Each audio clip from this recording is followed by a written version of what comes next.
Did you know that there are 400,000 different kinds of flowers? Sunflowers provide vitamins. Lavender flavors food.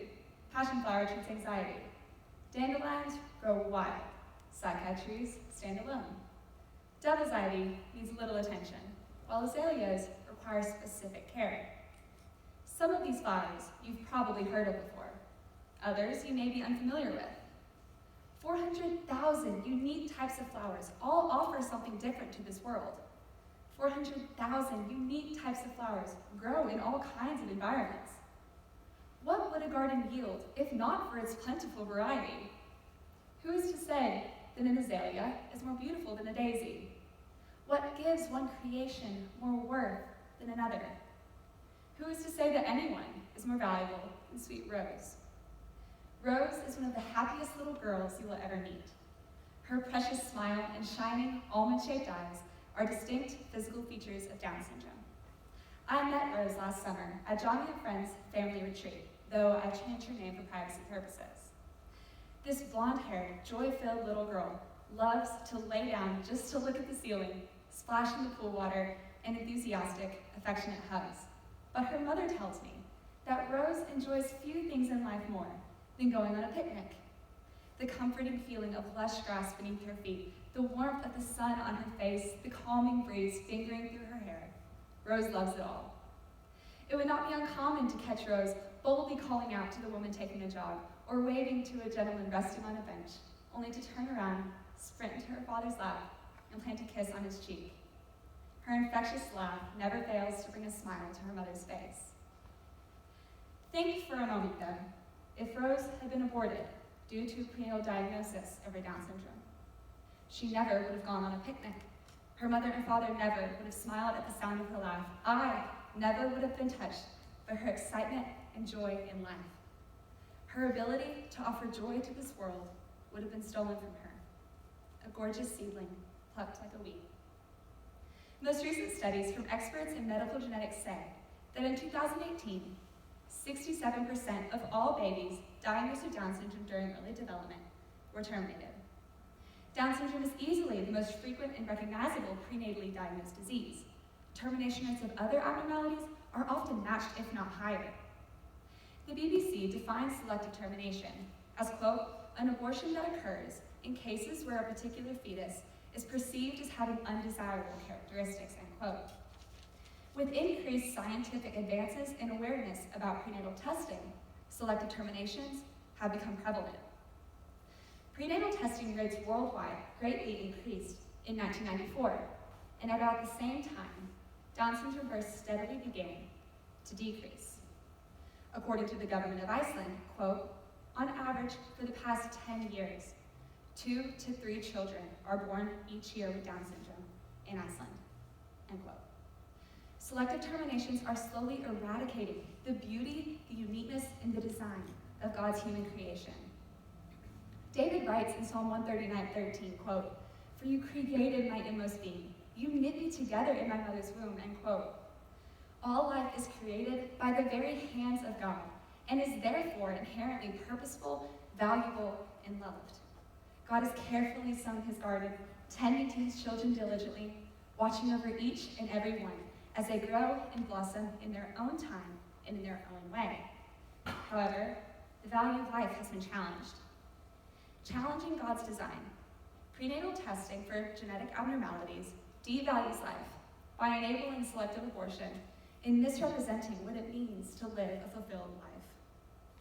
The legality of abortion has acted as a catalyst for eugenic selective termination, disrespecting the humanity of a helpless child. Sadly, many families believe they are emotionally unable to have a child with any range of conditions because our society has not provided enough resources for them. Some argue that anti-abortion laws would force women to have children that will leave them struggling financially. In effect, according to the World Health Organization, between the years 2010 and 2014, 25% of all pregnancies globally ended in an abortion. 56 million babies lost in just 4 years. But the majority of people do not know exactly what was ruled by the famous Roe versus Wade Supreme Court case, and several would not agree with the actual ruling. It is understood by many that abortion was legalized under specific restrictions. However, the court ruled that the law permits abortion for any reason. According to Kathy Roos, Chief Counsel to the Constitution Subcommittee in the House of Representatives, quote, "Abortion is legal if an abortion doctor deems the abortion necessary to protect the woman's health, defined by the court in another ruling as all factors, physical, emotional, psychological, familial, and the woman's age, relevant to the well-being of the patient," end quote. Abortion has a loophole. According to liberal author for Los Angeles Times, David Savage, the Supreme Court gave women, quote, "an absolute right to abortion," end quote. In fact, contrary to what the general public believes, only 1% of abortion cases are a result of rape or life-endangering circumstances. In the last 25 years, the Guttmacher Institute has conducted 2 major studies in which they asked women what their top priority was for their abortion. Among the top responses are things like, not ready to have a child right now, relationship problems, or would interfere with future plans. 92% of abortions in America are purely elective. David Savage further explains that, quote, "If a patient's emotional well-being was reason enough to justify an abortion, then any abortion can be justified," end quote. The abortion loophole enables millions of terminations every year, millions of lives lost, only further normalizing selective abortion.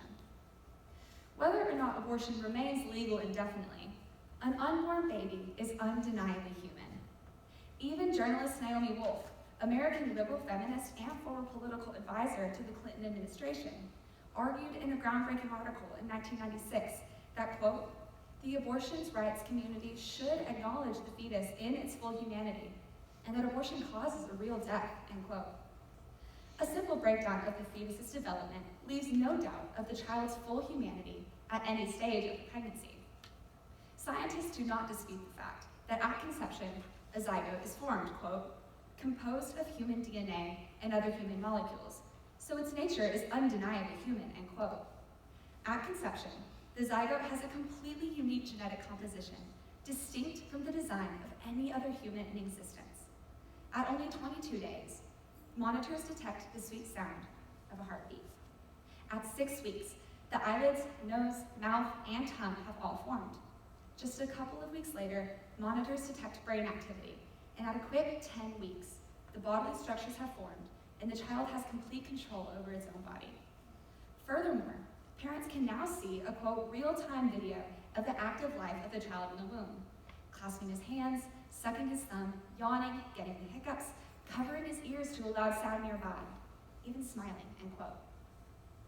So, if an unborn child is a full human, then why is abortion so praised?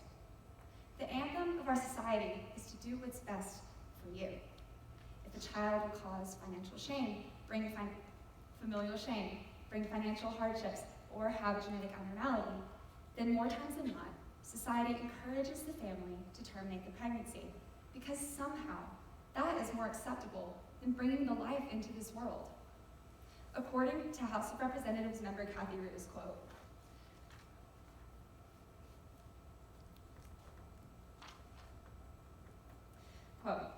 "No woman should have to abort her child to participate fully in society.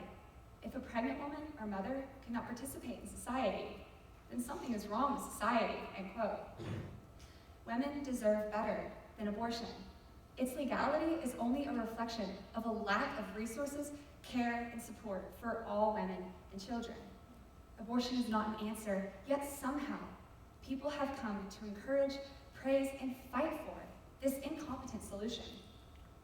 New York Times author Amy Harmon writes, quote, "As prenatal tests make it possible to identify fetuses that will have mental retardation, deafness, early onset Alzheimer's disease, and a range of other conditions, such personal deliberations are adding a new layer to the fraught political debate over abortion," end quote.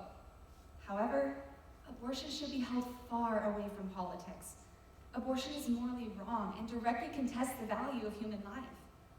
Abortion is not empowerment. It is a reflection of inadequate support for all families, women, and children. Its legality only enables the deaths of millions of babies before they are given a chance in this world. Abortion, as it is currently practiced today in our country, does not discriminate. It takes the lives of rich and the poor, the blue-eyed, the brown-eyed, the healthy and the unhealthy. But one particularly sinister and ever-increasing trend in the American abortion industry today is selective abortion. Selective abortion begins with prenatal testing. Many argue that a woman is entitled to know any genetic abnormalities a child may have in order to avoid them, to avoid the financial sacrifice, the social limitations, and the overall heartbreak. It is true that, quote, more than 40% of families of children with Down syndrome had a family member stop working because of the child's conditions, end quote. But is it right to weed out every beautiful rose in the garden simply because they require more care? One of the primary developments in prenatal care, and also a leading vehicle for selective abortion, is genetic testing. Two types of invasive DNA-based genetic tests exist to clarify the child's gender and screen for genetic abnormalities. Both of these tests carry with them the risk of miscarriage. So another test, called non-invasive prenatal testing, or NIPT, was introduced in 2011, and it quickly gained popularity because of its convenience, availability, and safety. A danger of all three exams, however, is that none of them are 100% reliable, least of all being NIPT. For NIPT tests, there is a 20% chance of a false positive for a Down syndrome result, 50% chance for Patau syndrome, and 60% chance for Edwards syndrome. What level of accuracy would you require if your life was at stake? 40%? 60%? Would even 90% be good enough? According to this data from Newfield's Council on Bioethics, the NIPT test can be incredibly misleading. Ironically though, it is the most routine out of the 3 prenatal genetic exams, and selective terminations are rising. As the rate of selective abortions based on prenatal tests grow, and new discussions of including certain genetic qualities in these tests develop, certainly the ethical implications of prenatal testing is at stake. Positive Down syndrome test results in an elective abortion 85 to 90% of the time. Dr. Chris Kaposi, professor of bioethics, author of Choosing Down Syndrome, and father of a child with Down syndrome, says, quote, "The obvious implication to be drawn from including a condition in a health screening program is that the birth of people with the condition in question should be avoided for the benefit of public health," end quote. If prenatal testing were for the sole purpose of preparing for a child's arrival, it would be revolutionary and beneficial to society and healthcare. However, eugenics are at play. Eugenics is a social movement that argues it is possible to improve the human race by encouraging reproduction of desirable traits and discouraging reproduction of undesirable traits. Put into modern practice, the use of eugenics provides an excuse for the termination of any life found genetically abnormal or undesirable. Scholar Joan Rothschild explains, quote, "Reproductive medicine characterizes the birth of a child with defects as a tragedy to be avoided by every means that science and technology can muster," end quote. What does this say about our world's value system? This thought process can quickly spiral out of control. When humanity assigns value to humanity, they have assumed the position of God. Connor Bales is father to 5 children, 2 of which were born with trisomy 16B, an incredibly rare disease that his girls have battled against and overcome all odds. In an interview with him and his wife, he interpreted that through the allowance of genetic testing and elective terminations, quote, "anything deemed as abnormal is seen as less valuable and stripped of its worth," end quote. Following this thought out to its logical conclusion, who is to say that a genetic specialist could not deem all left-handed children unfit for life? During World War II, quote, "people with physical and mental disabilities were viewed as useless to society, unworthy of life," end quote. The same ideas advocate for and allow genetic testing, ultimately ending in selective abortion. Mr. Bales asserted that, quote, "those of us with a redeemed worldview value special needs," end quote.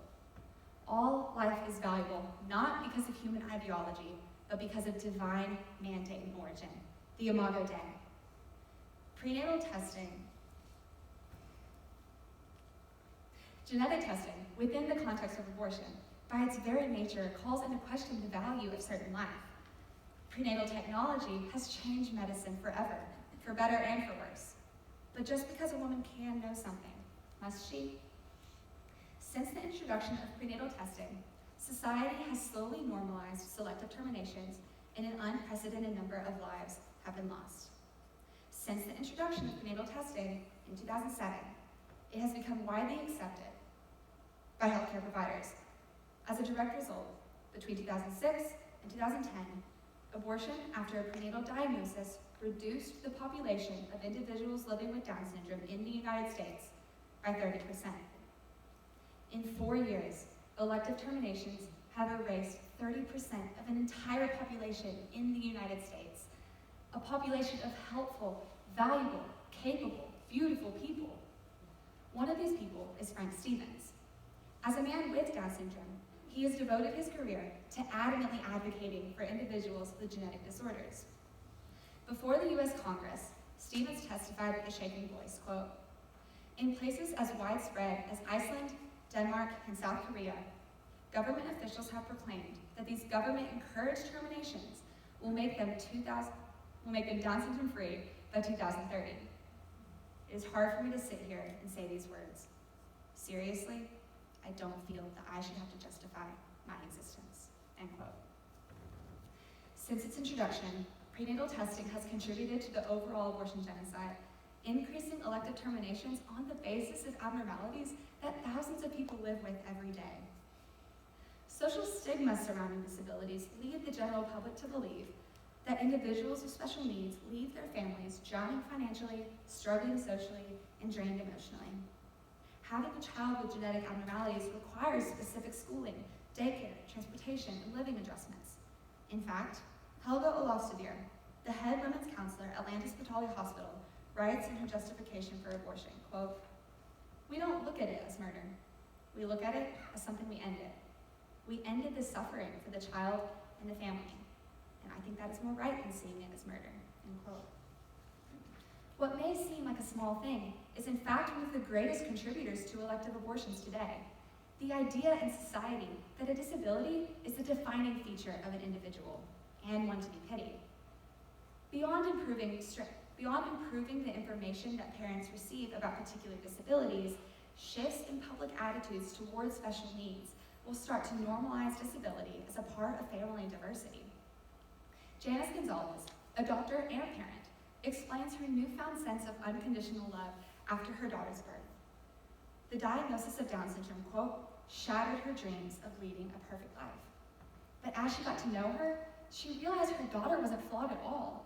What was flawed was her definition of perfection. "No test can tell us who children will be," end quote. Perhaps the most convincing argument against the termination of prenatally diagnosed children and the skewed mentality of modern society comes from the disabled themselves. A study approved by the Research Ethics Board provides the perspective of individuals with a disability to formulate a comprehensive summary regarding their personal experiences. The overall results from the interviews are that societal views of disabilities had a significant personal impact on their experience with the disability.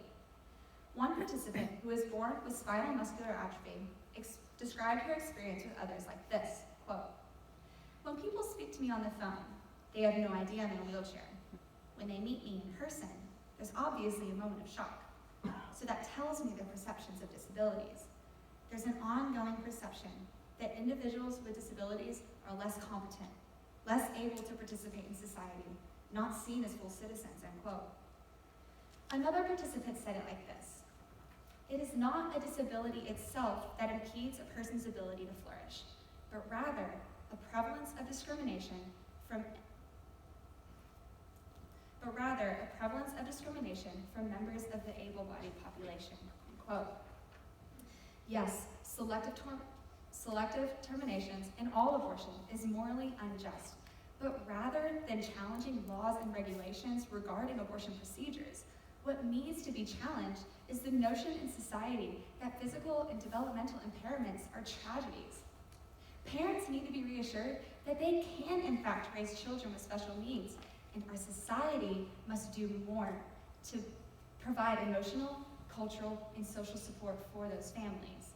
America must do more to emphasize that disability is just another part of family diversity, human diversity.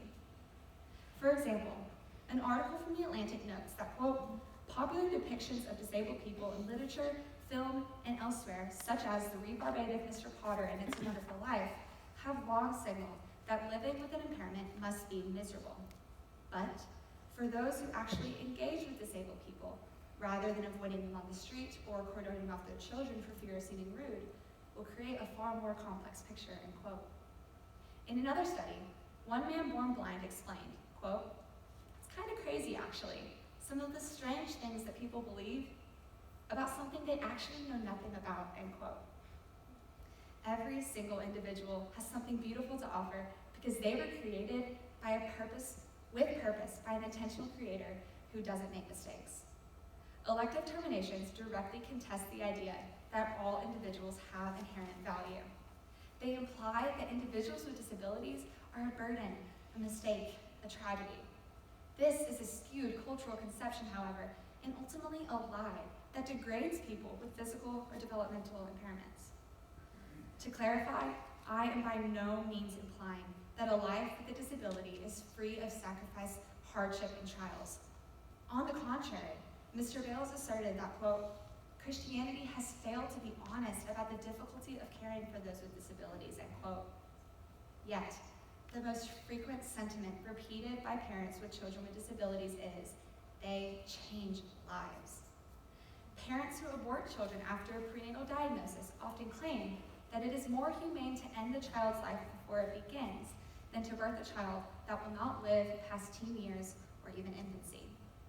However, Socrates reminds us that, quote, beauty remains after the rose fades, end quote. The greatest good has been done in the hardest times.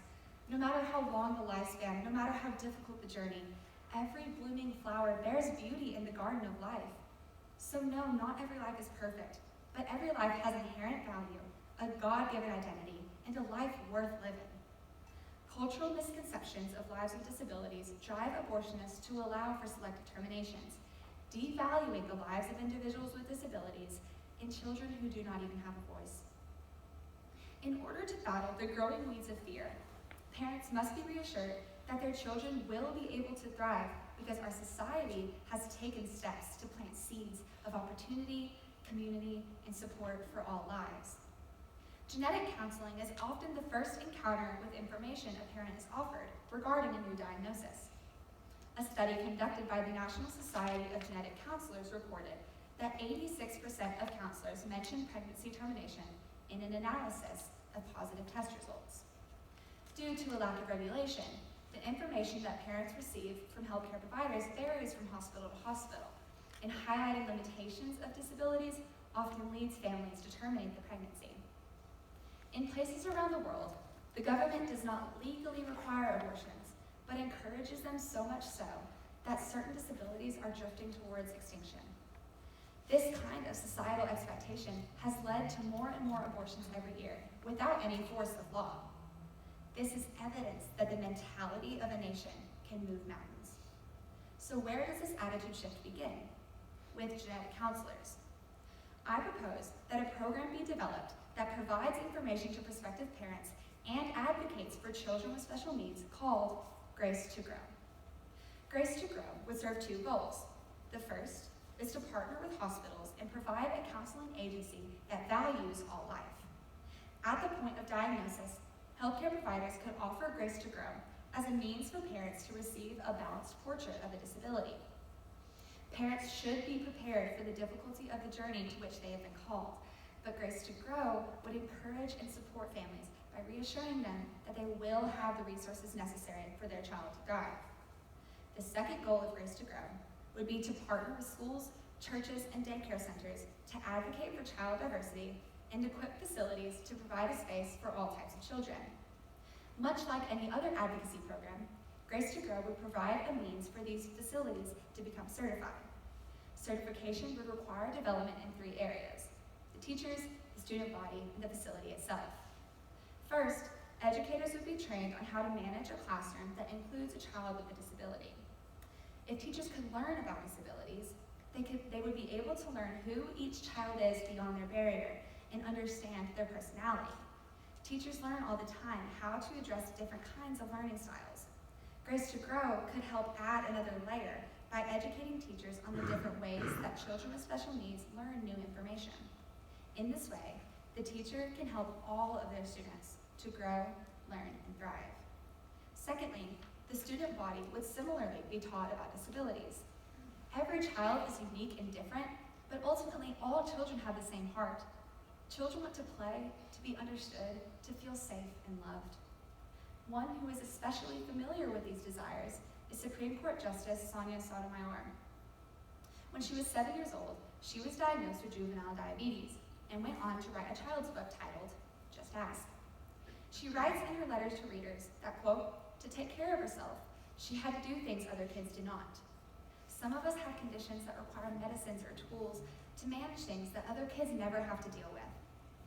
Some of our difficulties are not even visible to others, yet all of these challenges often give us strength that others can't imagine, end quote. Her goal in writing the book is that children, quote, will recognize what we have in common. Instead of fearing our differences or ignoring them, we can shed light on them and explore them together, end quote. This is the goal of Grace to Grow. Third and lastly, the program would equip the facility to accommodate for children with special needs where necessary. For example, instruments like ramps and elevators would be installed, and a calming therapeutic space could be developed for children who are prone to become overstimulated. When a childcare space completes Grace to Grow's program, they will earn a certification so that when parents are searching for a school, church, or similar entity for their child, they can easily know which facilities have prepared to protect, include, and care for all children. Each facility will need to be recertified after a certain number of years so that Grace to Grow can ensure that all childcare spaces are up to date. Through preparing teachers, educating student bodies, and making accommodations within buildings, Grace to Grow can provide a pro-life counseling agency that will fully inform parents about certain disabilities at the point of diagnosis and equip parents with the confidence they need to continue the pregnancy. Genetic testing within the context of abortion, by its very nature and motivation, directly contests the value of all human life and leads to dangerous implications for all humanity, portraying a distorted idea of what it means to live life to the fullest. Firstly, abortion in any and all cases is morally wrong, because in the name of freedom, it takes the lives of the smallest members of society. Every 37 seconds, the American abortion industry takes another life. The horror of the statistic screams for justice. Secondly, because abortion has been normalized, the lies of eugenic prenatal testing have been allowed to seep into society and have shaken the very foundations of the Hippocratic Oath. If medicine and healthcare providers are supposed to provide care for all people, how can this be possible when some humans are allowed to pick and choose who gets to live? Thirdly, a skewed mentality drives the actions of selective abortion. Individuals with disabilities are friends, co-workers, students, teachers, and everything in between. Spencer West is a motivational speaker who lost both of his legs during childhood. He has devoted his life for advocating for the need to create a world that welcomes all people. His trademark phrase is, "I go to the bathroom just like everyone else," end quote.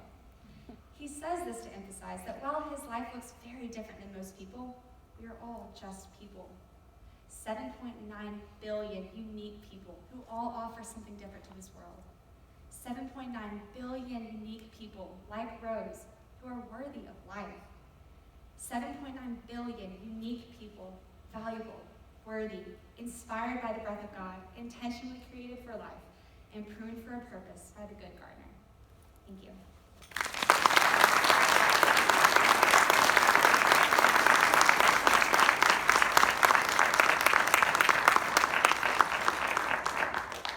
Allie will now receive questions from the panel. So you talked a lot about genetic testing within the context of abortion, but what would you, do you think we should try and continue to offer genetic testing and make it safer and more accurate for families who want to have that done but are prepared to love their child despite any diagnosis they might receive? Yes, so I think that if the parent's purpose and intent is to prepare for the child's arrival, and only that, then genetic testing is revolutionary, and it offers the ability to parents to be able to research and provide and prepare for the child's arrival. It gives them that time to prepare for that. However, I have read countless testimonies of parents who were adamantly pro-life, got the diagnosis, and became fearful. And so I think that genetic testing is incredible. However, in the world that we live in today, a world that is full of fear, and many parents do not have that intent going into prenatal genetic testing. So I don't think that genetic testing, where our world is right now, is doing any good, because ultimately it is leading to more selective abortions. I was actually doing more research this week, and a quote from an author at Time magazine wrote, quote, "These technologies will raise questions far beyond gender. Many people terminate a pregnancy when they learn the fetus has Down syndrome. What about learning that a child will have autism, or simply that their IQ is likely to be below average? We are holding a Pandora's box. Once we open it and let the information out, we lose control over what it is used for," end quote. And so I think that where our world is today, it's difficult to continue looking into genetic testing. What would you say to someone about the value of life to those who don't necessarily believe in the Bible, and so would argue that the morals and standards around life in the Bible don't apply to them? Great question. So obviously my conviction is that all life is inherently valuable because there is a creator that creates with purpose, and that only the giver of life has the power to take life. But of course, some people don't believe that there is a creator and that people don't have inherent value. So to those people, I would ask the question, where do you draw the line? If you can justify terminating the life before it's born because you believe that that life won't contribute to society, or it won't be valuable based on your standards of value, then what is stopping you from ending the life of the elderly who are bedridden and losing memory? What is stopping you from ending the life of a friend who was just paralyzed in a car accident? Where do you draw the line? Because if you continue down that path, you can end up with the Holocaust, and that's a very dangerous road to go down. What drove you to choose this topic? Do you have a personal connection?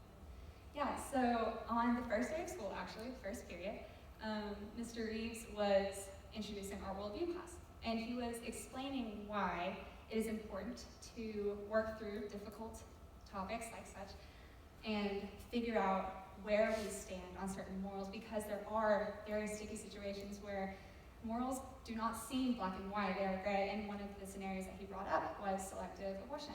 And I was intrigued by the topic. I began to do some more research, and I've always had a heart for specifically children with special needs, and I was alarmed by the depth of this problem, how many lives are being taken on the basis of genetic abnormalities, and I thought that I would defend it.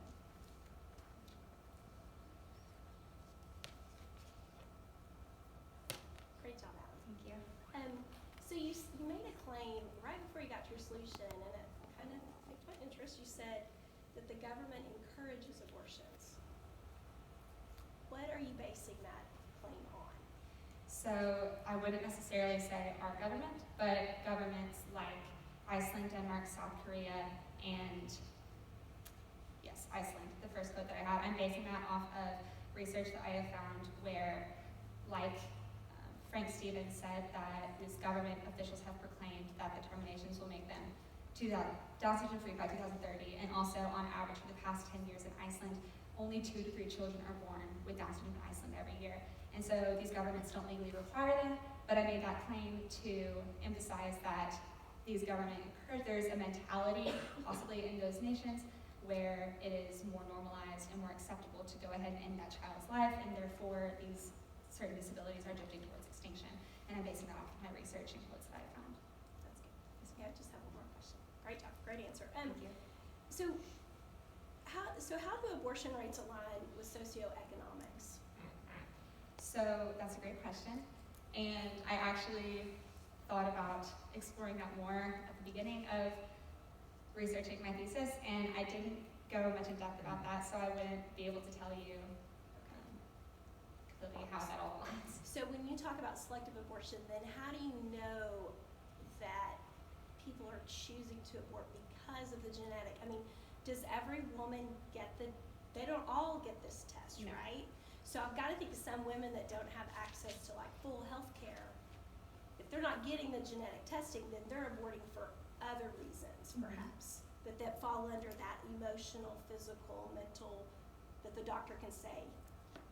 I mean, is that right? So you're only drawing your stats on selective abortion from those that got the genetic counseling Yes, ma'am. and got the testing. Yes, ma'am. Okay, great job. Thank you. Yes.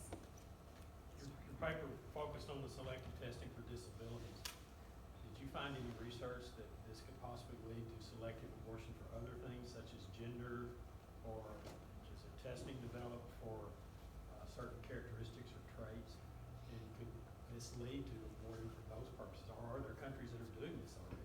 There are definitely countries that are already doing that for this purpose. In my research, if you just look up selective abortion, there's several different kinds of selective abortion. And so I focused on, obviously, genetic testing for abnormalities, and actually it's very difficult, I have found, to research what kinds of traits that they are researching into testing for down the road. I have found different things like IQ, autism seems like the next thing that's coming down the road, things like that, but many cognitive kind of things. But yes, there are several types of selective abortion, and I am specifically focusing, most genetic tests currently test for trisomies and, make sure I say this right, neural tube defects, and those are the most prominent things that genetic tests can find, and so that is where my paper focused. But yes, there are several types of different genetic tests. And you mentioned that your focus was on, I think, clarify me if I'm wrong, you think the change would come not from necessarily the law, or you feel the law needs to be changed, but from changing people's hearts? Yes, sir, 100%. So you're talking to a room full of Christians. Yes, sir. As if a pragmatist atheist was looking at this and was thinking through everything, did you find in your research any statistical evidence of the cost of particular disabilities, how much that cost bears on society? And they're thinking of it from a pragmatic standpoint. They don't believe in God, so therefore they're justifying the position of having a selective abortion. So that's the first question, like, what did you find financially there?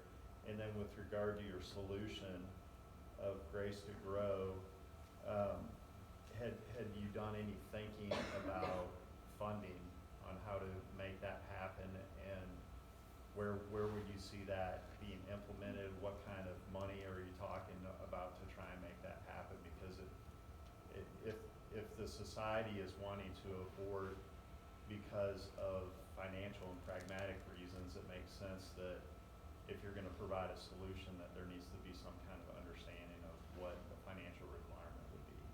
Yes, sir. So to clarify, your first point was regarding the financial. Like an individual, how much more does a person with, say, Down syndrome Sure. cost society versus with, just a normal baby? So unfortunately, I don't have specifics on that. I have looked into it, but obviously it's very hard to find research on putting a price on a specific person. It does increase the costs for medical expenses and different living accommodations. That life requires very specific accommodations to help them live life to the fullest. But then I had that quote or the statistic that 40% of families with a child with Down syndrome had a family member stop working because of the child's abilities. So there are different sacrifices that the family has to make. Unfortunately, I don't have specific numbers to give you. And then regarding the Grace to Grow, how that would be funded, it would specifically begin for more private organizations. And if a daycare facility or a school like ours, a private school, that can budget for it and decides that this is going to be a priority, then they would pay Grace to Grow to come in and help equip the school. For public schools, I'm aware that there is the Individuals with Disabilities Education Act, and that requires all public schools to have a program much like this for children with disabilities, and several schools do very well in this. However, there are certain public schools where the need is especially great. And for those schools, I could foresee them applying for a grant for money from the government to pay Grace to Grow to come in and help add another layer to what that school is already having provided for them. Does that make sense? Yes. Yeah, one last question. I was thinking about this, and I just want your personal opinion of what you think about this. That you made the point that society is opposed to people of disability because of the financial requirements, but our society seems to be, on a public level, trying to integrate people with disabilities into the school systems, into other areas to where they can become effective members of society.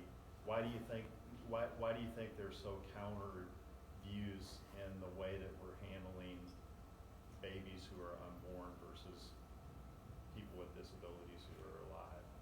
Great question. I think as a society, it's very easy to get behind a cause like this and say people with disabilities need to be integrated. We can do things in schools. But when it comes to a particular family and they get the diagnosis and there's the numbers and of the finances that are going to come with this, then I think that is where the rubber meets the road and there's more fear in that specific family. And so as a society, there are efforts being made. I think that if more efforts were made, I know there already is things being done, are things being done, but if more could be done, then families that are looking practically at the numbers and what they can offer for this child, if society continues to do what they're doing and goes above and beyond, then those families would be more provided for and be more likely to continue that pregnancy. Great job, by the way. Awesome. Allie, good job. Thank you. So I had I guess maybe two questions. One, do you see like the selective abortions adding kind of a new tier to people that are getting abortions that normally wouldn't have gotten abortions? I think so. I think that families, because obviously if you're going to have a healthy born baby, there's the finances that come along with that. But then you add a disability on top of that, that's going to add a whole level of extra finances and things that we were just discussing. And so yes, I think that does add a new tier to the number of people who are choosing to have abortions. Those people probably would never consider an abortion. Probably not.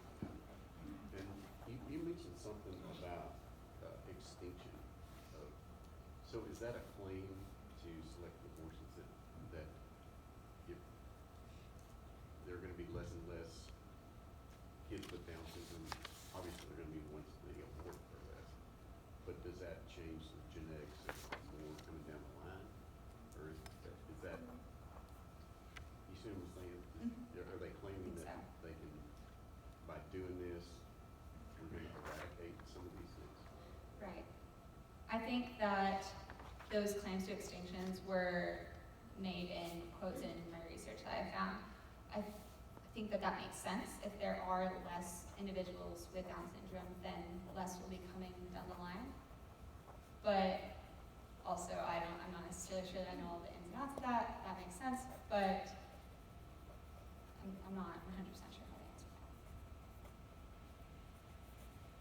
So this isn't directly go to your topic, it's more of a thought question. If there is any way in the future to prevent children from having disabilities while being a fetus, or to modify a fetus's genetics in the womb, would you still feel this is an attack on God's design? No. I think that disabilities they exist because there are things that go wrong in nature because of sin. There is brokenness in our world.